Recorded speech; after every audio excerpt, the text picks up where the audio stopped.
Sir ये जो आपने बात बोली लोनर ओनर की, उसमें आ जाता है वापस कि एफडी को खासकर अब बहुत गालियां पड़ी हैं, और खासकर जब से इन्फ्लुएंसर्स इंडस्ट्री में लोग आए हैं, एफडी तो बेकार है, एफडी तो होनी नहीं चाहिए। कन्वेंशनली एक बहुत बड़ा इंस्ट्रूमेंट था, सबको कंफर्ट देता था।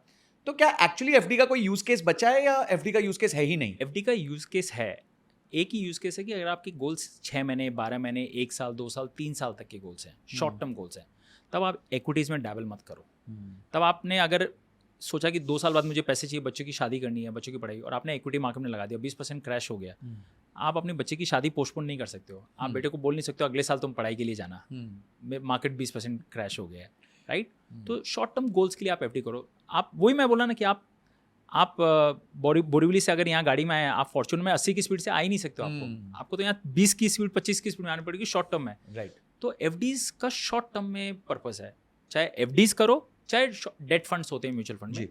मैं पर्सनली एफडी क्यों नहीं करता हूँ? अगर आज चलो चूंकि हम इस पर बात ही कर रहे हैं तो मैं एक चीज़ और बताता हूँ। मैं शॉर्ट टर्म में चाहे 12 महीने का भी गोल है, 6 महीने, मैं एफडी कभी नहीं करूँगा। ओके। 2-3 कारण है। एफडी में एक क्या होता है, 1 साल की एफडी की, तो अगर मुझे 11 महीने में पैसे किए तो क्या करूँगा? तोड़नी पड़ेगी। अच्छा 13 महीने में पैसे चाहिए तो क्या करूँगा? समझ नहीं आ रहा। 1 महीने के लिए फिर से लगा दूंगा और वो रेट नहीं मिलेगा, कुछ नहीं मिलेगा। 12 लोग क्या करते हैं, चलो 12 महीना एफडी मैच्योर हो गया, फिर सेविंग्स अकाउंट में पड़े रहते हैं 4%। डेट म्यूचुअल फंड्स में मैं जिस दिन चाहूँ जितना चाहूँ उतना निकाल सकता हूँ, बाकी पैसे 7-8 जो भी है उस रेट पे काम कर रहे हैं। एक दिन में पैसा आ जाता है, पहली बात। दूसरी बात, आपके पास 5 करोड़ आपको 1 साल बाद चाहिए, आपने कोई XYZ बैंक में डाल दिया, देयर स्टिल 1% चांस की बैंक डिफॉल्ट हो सकती है। चांस तो है ही है सर, गारंटी तो किसी की भी नहीं है। तो I am taking a big risk. मैंने मेरा पैसा डेट म्यूचुअल फंड डाला, वहाँ मेरा पैसा वही 5 करोड़ रुपया 50 अच्छे बैंक्स और फाइनेंशियल इंस्टीट्यूशंस में जा रहा है जी। हर बैंक में सिर्फ 5 रुपया जा रहा है। अगर तो रिस्क कम हो जाता है, एकदम कम हो जाता है। So when you are putting money in any guaranteed return investment जहाँ अपसाइड नहीं है, don't put all your money in one place, put in 100 such places. क्योंकि अपसाइड तो आपका लिमिटेड ही है वैसे भी, बिल्कुल सही, बट सेफ्टी कितनी डाइवर्सिफाइड हो गई है आपकी, ये लोग समझ नहीं पाते हैं। तो मैं अपना पैसा डेट फंड में डालूंगा जहाँ मेरा 50 अच्छी बैंक से फाइनेंशियल इंस्टीट्यूशन में गया है। कल को 2 बैंक डूब भी गई तो मेरा 4 रुपये ही तो गया, बाकी 46 जो है प्रोटेक्टेड है। तो ये है डेट में। Now when it comes to equities, if in equities you want to create wealth, आप जब 50 स्टॉक का पोर्टफोलियो रखते हैं तो डाइवर्सिफिकेशन होता है, तब इसमें 5-10 ऊपर जाएंगी, खत्म भी हो जाएंगी, लेकिन बाकी जो 40-45 कंपनीज है वो आपको 15% एवरेज रिटर्न बनाएगी। बट अगर आपको बहुत सारा वेल्थ बनाना है, you have to have a concentrated portfolio. मैं आपको एक बहुत अच्छा एग्जांपल देता हूँ, ये लोगों को मतलब माइंड ब्लोइंग कर देगा। यूएस का एग्जांपल है, 1970s में, ये मोनिश पेब्राई ये इन्होंने एग्जांपल दिया। 1970s में यूएस में भी निफ्टी 50 कंपनीज होती हैं, जैसे अपने इंडिया में निफ्टी 50 है, तो 1970s में निफ्टी 50 में कौन कौन आते थे? There were companies like IBM, Xerox, Coca Cola, ये सब जनरल मोटर्स वगैरह थे। और एक कंपनी थी वॉलमार्ट, जो लार्जेस्ट रिटेल चेन है वर्ल्ड में। तो सपोज निफ्टी 50 में आपने 2% सब में लिए हैं, 50 कंपनीज इंटू 2%, तो आप इमेजिन कीजिए कि बाकी आज 1970 से लेकर 2025 50-60 हो गए, बाकी सब कंपनीज जीरो हो गई। अज्यूम कीजिए सिर्फ 2% आपका वॉलमार्ट में पड़ा है, राइट? आज वो पोर्टफोलियो का CAGR इज 14.5%। सिर्फ वॉलमार्ट का, सिर्फ वॉलमार्ट के कारण सिर्फ 2% जो होल्डिंग आपने की थी उसका CAGR ऑफ द पोर्टफोलियो, आपने टोटल जितना पैसा डाला उसका CAGR इज 14.5%। तो मैं इसको ब्रेक डाउन करता हूँ अपनी समझ के लिए। यस, मैंने 100 रुपए डाले थे, बिल्कुल, उसमें से 98 रुपए जीरो हो चुके हैं। 2 रुपए की इन्वेस्टमेंट थी वॉलमार्ट में। आज वो 2 रुपए 55 साल में 14% पर एनम से ग्रोथ, यानी अकेले वॉलमार्ट नहीं 40-50% पर एनम से ग्रोथ पाई होगी। Precisely the point, my God, right? That is the power of concentration. Now let me give you another example. Walmart, अगर आप फॉर्च्यून 500 की लिस्ट निकालेंगे, richest person in United states last 40 साल से number 1 और number 2 और top 5 में Walmart का नाम आता है। जो वॉलमार्ट के सन्स हैं, हाँ, family, right? They are not even connected to the business, खाली उनके पास शेयर्स हैं, day to day management board में कोई बोर्ड सीट है बट कुछ काम नहीं, एक्टिव रोल नहीं है। They don't interfere in the business. उनके दादाजी ने कंपनी चालू की बट पूरा प्रोफेशनल्स को दे के रखा है, वो लोग कर रहे हैं। आज तक एक शेयर बेचा नहीं है उन्होंने, and that is why they are still the richest people just by owning this thing. So अगर अच्छी चीज आप लेके बैठ जाते हो, चाहे वो 2 कंपनी 3 कंपनी 4 कंपनीज हैं, अगर आप रिसर्च करके बैठ जाते हो, that alone will create the highest amount of wealth. But हमारे पास, मेरे पास, we both are CFA charter holders, हमारे पास नॉलेज है, हमारे पास हम कर सकते, पर हमारे पास टाइम नहीं है और इंटरेस्ट भी होना पड़ेगा ना. आपको बैलेंस शीट पढ़ने का हंगर होना पड़ेगा. वॉरेन बफेट एक दिन में 5-5, 8-8, 10-10 बैलेंस शीट पढ़ते हैं, राइट? तो वो उनको शौक है नॉवल पढ़ने का जैसा. हमारे पास उतना टाइम नहीं है, इतना इंक्लिनेशन नहीं है.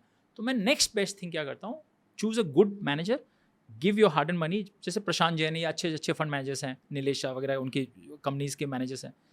उनका 25 साल का ट्रैक रिकॉर्ड है, उनका डे टू डे काम है, उनके पास टीम है, उनके पास सब कुछ है, वेल कनेक्टेड है, एक्सपीरियंस है.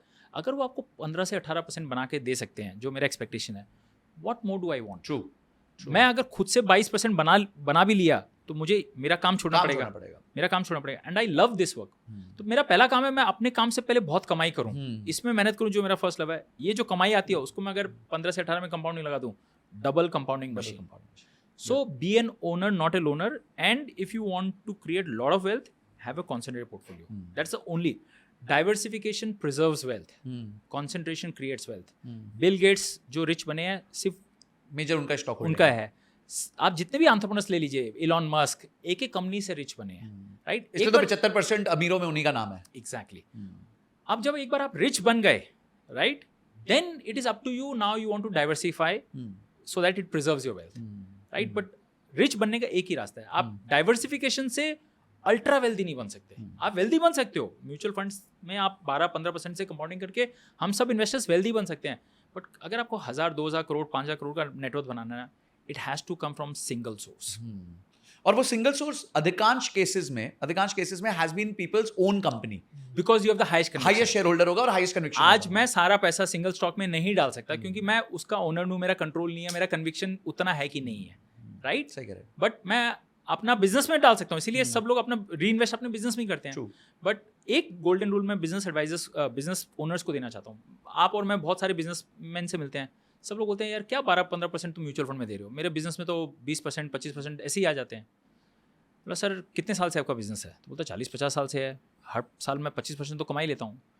तो मैं एक ही सवाल पूछता हूँ, आपने कब शुरुआत की थी और कितने बेस से शुरुआत की? तो अगर आपने मान लीजिए 50 लाख से शुरुआत की 40 साल पहले, कहीं से लिए होंगे, और उस पर आप अगर 40%, 30% का कंपाउंडिंग करो, तो आपको आज हज़ारों करोड़ में होना चाहिए था. आपके पास तो 10 करोड़ भी नहीं है. 10 करोड़ भी नहीं है, तो फिर कहाँ आए 25% रिटर्न? मैं आपको एक मज़ेदार किस्सा सुनाता हूँ. मैं बिल्कुल. पेंट्स के बिजनेसमैन से मिला, तो बोलते जब मैंने पेंट का बिजनेस चालू किया, तो उस टाइम पे फैक्ट्री लगाई, सब कुछ किया, डिस्ट्रीब्यूशन खड़ा किया, तो मेरे 10 करोड़ रुपए लग गए. करेक्ट. बोलते संजय जी अगर मैं ये 10 करोड़ उठा के एशियन पेंट्स में डाल देता, बिल्कुल, तो आज तो यहाँ तो मैं स्ट्रगल कर रहा हूँ, पर एशियन पेंट्स पे मेरे 10 करोड़ अभी तक 100, 150, 200 करोड़ रुपए बन चुके होते. 100%. ये बात सही है, बट ये बात फिर भी ये होने के बाद भी मैं किसी इंसान को ये सजेस्ट नहीं करूंगा. द रीजन बीइंग, कर्म करना अपना काम है, राइट? कर्म करके आप जो कमाते हो फिर कहीं भी डालो, कोई फर्क नहीं पड़ता है. बट आप खाली सोच लोगे कि ये आज मैं सारा पैसा जो मेरे पास है मैं सीधा एशियन पेंट में मैं क्यों मेहनत करूँ. उदय कोटक जी ने भी यही बात बोली थी कि आज की जो युवा पीढ़ी है, जो अल्ट्रा वेल्दी फैमिलीज के हैं, वो लोग खाली फैमिली ऑफिस खोल के बैठ गए. हाँ, ये बहुत बड़ी परेशानी है ना? एक्चुअली परेशानी है. तो यानी आप हार्वर्ड पढ़ के आए और आप क्या कर रहे हो? खाली पैसा मैनेज कर रहे हो. सचिन जिंदल जी ने भी कहा था मेरा बेटा कहीं डालना चाहता था पैसे, मैंने उसको मना कर दिया, तो पहले खुद कमा ले. एग्जैक्टली. देखो जितने भी ये चाहे बजाज फैमिली लो, राहुल बजाज, बड़े बड़े फैमिलीज, जीडी बिरला वगैरह सब आप लो, they all have struggled, they all went to the shop floor. उन्होंने वर्कर्स के साथ बैठ के काम किया है, तब वो क्रिएट किए हैं, राइट? तो आप आज मैनेज करके वैसी वेल्थ कभी नहीं क्रिएट कर पाओगे. तो आपका मेरा हमारा चाहे 1000 करोड़ भी बन जाए ना म्यूचुअल फंड से, मेरा काम डेली वो 12 घंटा मीटिंग्स करना है तो करना ही है. उससे मैं अनलिमिटेड, उससे मैं वेल्थ बना सकता हूँ, इनकम बना सकता हूँ, और इनकम को फिर कंपाउंडिंग मशीन में लगाना है. सर आपको देखने के बाद, या थोड़ा हद तक मुझे देखने के बाद, जैसे आप जितना डालते हैं शायद मैं उसका 1/10 इन्वेस्ट करता हूँ. अपनी अपनी इनकम है भाई सबकी. तो लोग ये सोचते हैं कि मैं तो डाल ही नहीं सकता पैसे, और मैं तो कभी नहीं मतलब इतने पैसे कैसे होते हैं, कैसे 30 लाख डालूं, कैसे 3 लाख 4 लाख भी डाल दें. पर यहाँ पे इंपॉर्टेंस आती है एक्टिव इनकम की. तो आपको क्या ऐसा लग रहा है कि लोग आजकल ज्यादा ये निर्भर कर रहे हैं कि कहीं मैं स्टॉक मार्केट से पैसा बना लूं, म्यूचुअल फंड से, एफएनओ करके, ट्रेडिंग करके, कुछ भी करके बना लूं, और मुझे एक्टिव में मेहनत ना करनी पड़े. आपका जो 10,000 रुपए की शुरुआत थी, तो आप अगर थोड़ा डबल क्लिक करें कि 10,000 से फिर आप कैसे बढ़ के आज 30 लाख के आसपास पहुंचे हैं, जहां भी जो भी आपका नंबर है, और उस बीच में आपने अपनी एक्टिव इनकम को भी कैसे कैसे साथ साथ में ग्रो किया है, क्या सोर्सेज रहे, कैसे रहा आपका ग्रोथ? मैं वैसे in my life I have always been a very average person. Okay. I was a multi talented in the sense, मैं स्पोर्ट्स भी खेलता था, मैं सब करता था, बट हर चीज़ में एवरेज था. कहीं भी मैं सुपरस्टार नहीं रहा हूँ. बट कहीं ना कहीं मुझे लगता है वो भी एक अच्छी चीज़ है. अगर आप जर्नलिस्ट भी हो तो वो ख़राब नहीं है. बट जब मैंने ये प्रोफेशन चालू किया मेरा वेल्थ मैनेजमेंट में, तब मुझे इतना मालूम था कि एक दिन इसमें सक्सेस जरूर होगा, क्योंकि एक पैशन था, एक बिलीफ था और मेहनत करना था. तो बट क्या होता है ना संजय जी, मोस्ट लोगों के केसेस में मैंने देखा है कि, एग्जांपल देता हूँ, सब लोग we are not actually playing to a potential. हम लोग इतना अच्छा पढ़ लिख के भी हम लोग we are playing very safe in our life. वही आप जो बोले ना कि थोड़ा कमा लिया और फिर इसको लगा दिया, अब मैं क्यों मेहनत करूँ. आज भी मुझे जैसे मैं 2010 में मैंने काम चालू किया, आज भी मेरे में उतनी उमंग है काम करने की. पिछले 1 साल से आप विश्वास नहीं करेंगे संजय जी, हर संडे को ऑफिस आ रहा हूँ मैं मेरे ब्रदर्स ऑफिस आ रहे हैं. इतना बैकलॉग है काम का. आज मैं आराम से बोल सकता हूँ कि आई कुड रिटायर, मैं क्यों इतनी मेहनत करूँ. बट वो जो जज्बा है, जो पैशन है ना, वो पैसे से आप ये नहीं कर सकते हो. राइट.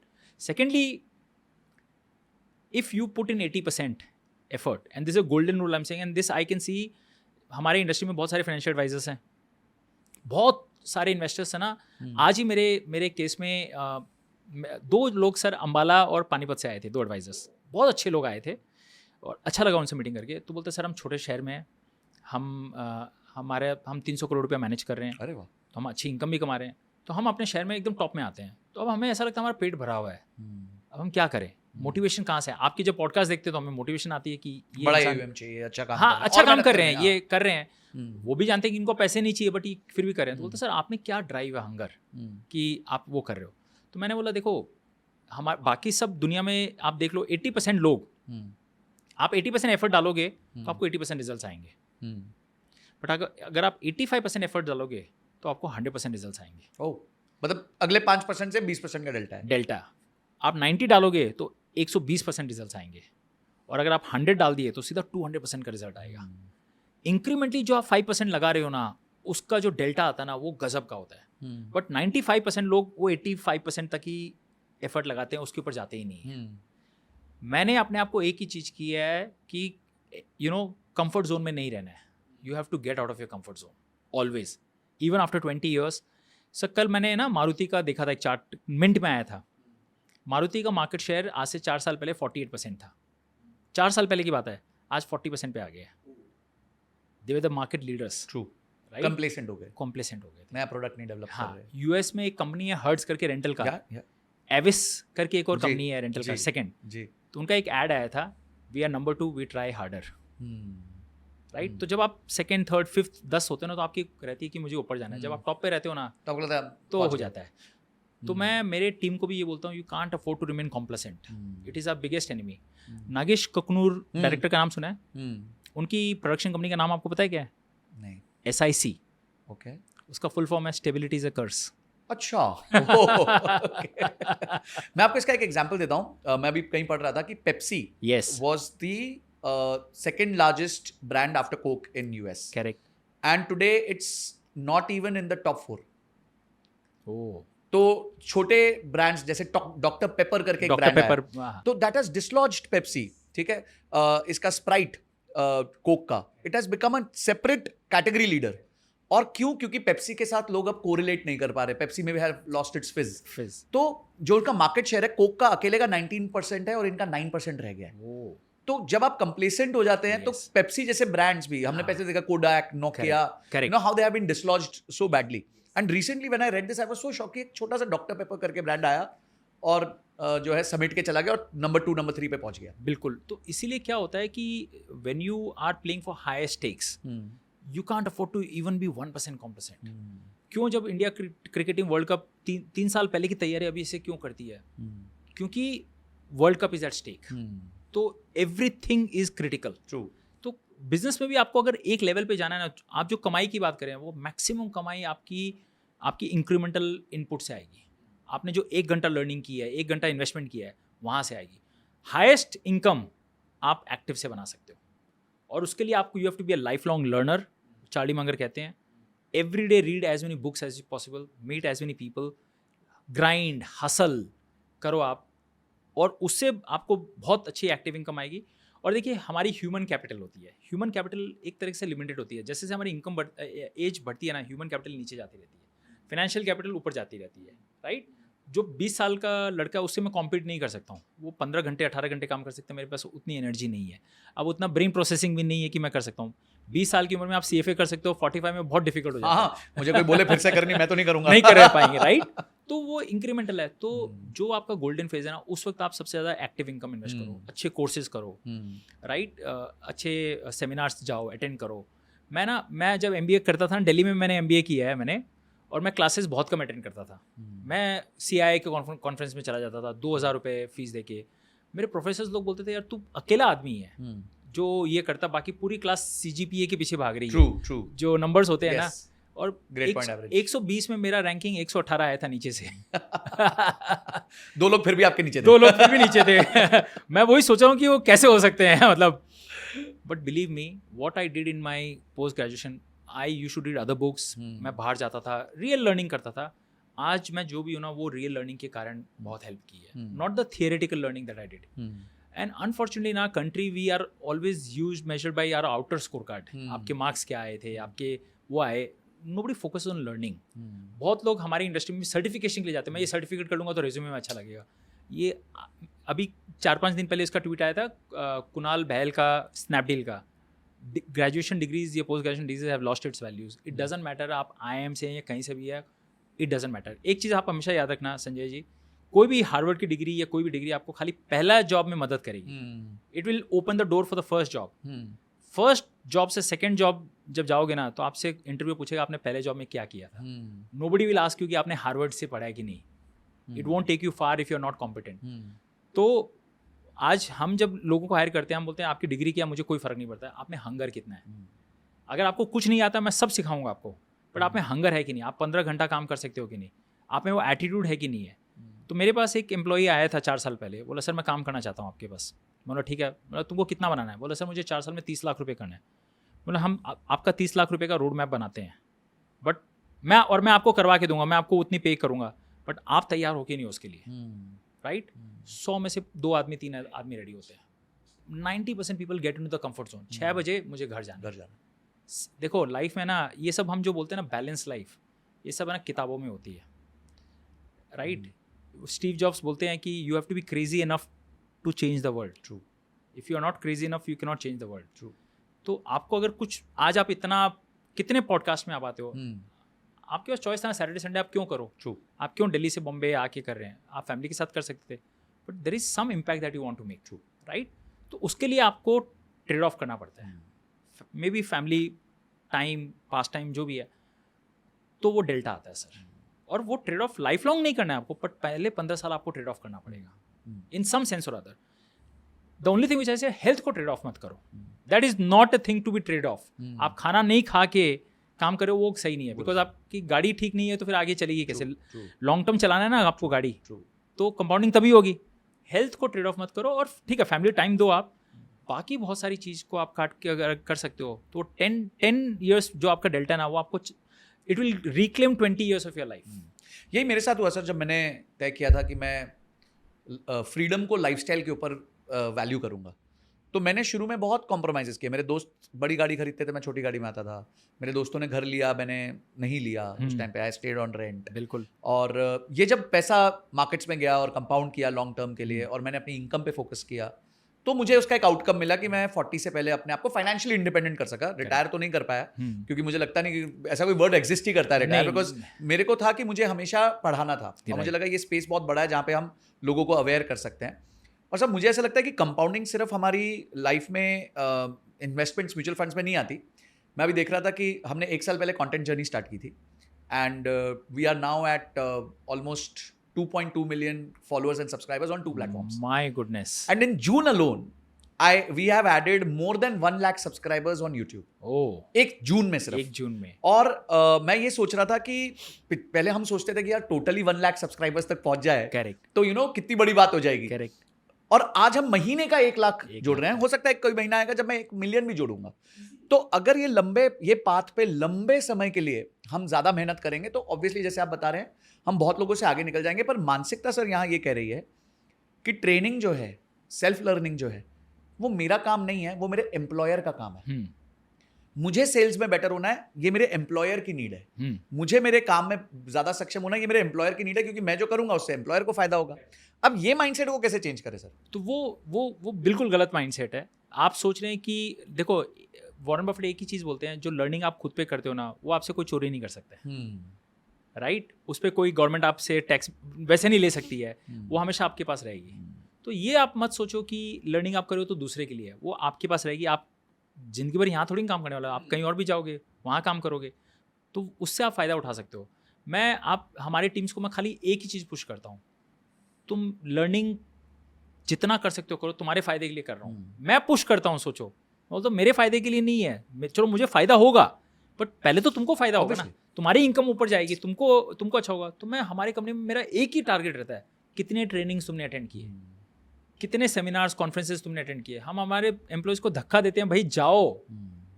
और मैं आज 21 साल हो गया, मैं अभी वॉरेन बफेट के लिए यूएस गया, 5 दिन का कोर्स करके आया संजय जी।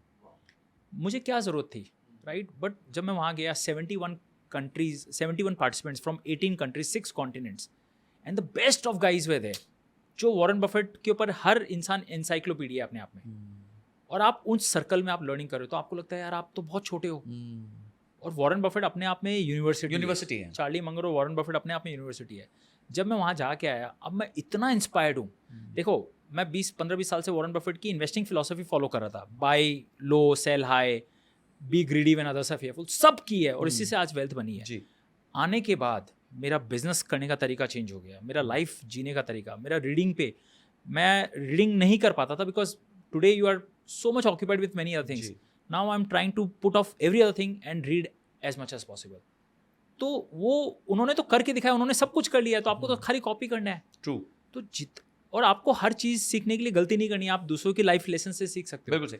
तो learning, there is no substitute to learning. जिस दिन आपको लगता है ना कि मुझे अब सब आता है, उस दिन आपका डाउनफॉल स्टार्टेड। कहते हैं ना, अकड़ तो लाश में होती है। हाँ। ये संडे को भी हम लोग 4 लोग मिलके यहाँ से दमन गए, एक ऑथर की बुक हमने उठाई, और उसके पहले सब लोग ने होमवर्क करके 15 घंटा वो बुक को पढ़ा। सैटरडे संडे जब लोग, और अच्छे रिसोर्ट में गए, वहाँ का स्विमिंग पूल तक यूज़ नहीं किया हमने। 2 दिन रूम के अंदर लॉकअप में बैठ के खाली डिस्कशंस कर रहे हैं, लर्निंग्स फ्रॉम दैट बुक। क्या ज़रूरत थी, राइट? संडे फैमिली के साथ, बट वो आग रहती है ना सीखने की, नॉट कि इससे कमाई क्या होगी, इससे पैसा, वो आग आपको इतना आगे लेके जाती है ना, और ये ओवर टाइम बहुत कंपाउंड कर जाता है। And just like money, knowledge compounds massively. You become an encyclopedia. True. And Charlie Munger यही कहते हैं ना, बिकम अ पॉलीमैथ, मतलब learn from multi disciplinary. Investing जो एक साइंस है ना, खाली नंबर्स और मैथ्स नहीं है, आप साइकोलॉजी, आप फिजिक्स, बहुत सारी चीज़ें इसमें अप्लाई करती है। एंड इफ जितने ज़्यादा आप रीड करोगे, उतना आप you will be able to connect the dots better, right? और तब आपकी थिंकिंग मैच्योर होती है। Guys, thank you so much, आपने इस क्लिप को देखा। अगर आप ऐसे क्लिप्स चाहते हैं कि आप तक पहुंचे, तो इस चैनल को सब्सक्राइब करके घंटी जरूर दबा दीजिएगा। और इस कंप्लीट पॉडकास्ट का लिंक हमने डिस्क्रिप्शन में दिया हुआ है, और आई बटन पे भी लगाया हुआ है, आप जाके उसको देख सकते हैं। अगली वीडियो तक जय हिंद, जय भारत।